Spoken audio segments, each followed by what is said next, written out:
શહેરના અમરાઈવાડી વિસ્તારમાંથી ક્રાઇમ બ્રાન્ચે ગત રાત્રે એક કારમાંથી કરોડો રૂપિયાની ચલણી નોટો ઝડપી પાડી છે। સત્યમ યોગ ફાઉન્ડેશનની ગવર્મેન્ટ ઓફ ઇન્ડિયા લખેલી ગાડીમાં નકલી નોટોની હેરાફેરીનો પર્દાફાશ થયો છે। અમદાવાદમાંથી 2.10 કરોડની અને સુરતમાં 80 લાખની નકલી નોટો કબજે કરવામાં આવી।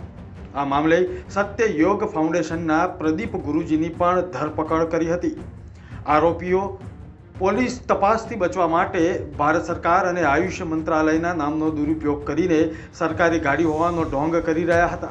આ કેસમાં સુરતની એક મહિલા સહિત કુલ 6 આરોપીઓની ધરપકડ થઈ છે। સુરતમાં પારડી ગામે સત્ય યોગ ફાઉન્ડેશનમાં આશ્રમમાં નકલી નોટો છપાતી હતી તેવી માહિતી મળી રહી છે। અમદાવાદ ક્રાઇમ બ્રાન્ચે અહીં છાપો મારીને અનેક દસ્તાવેજો કબજે કર્યા છે। નોટ છાપવામાં ઉપયોગમાં લેવાતા સાધનો પણ જપ્ત કરવામાં આવ્યા છે। અમદાવાદમાં સુરતથી આવતી સત્યમ યોગ ફાઉન્ડેશન લખેલી એક શંકાસ્પદ લક્ઝરી કારને અમરાવાડી વિસ્તારમાં અમદાવાદ ક્રાઇમ બ્રાન્ચ દ્વારા આતરવામાં આવી હતી, જેમાંથી 2.90 કરોડની નકલી નોટોનો જથ્થો મળી આવ્યો છે।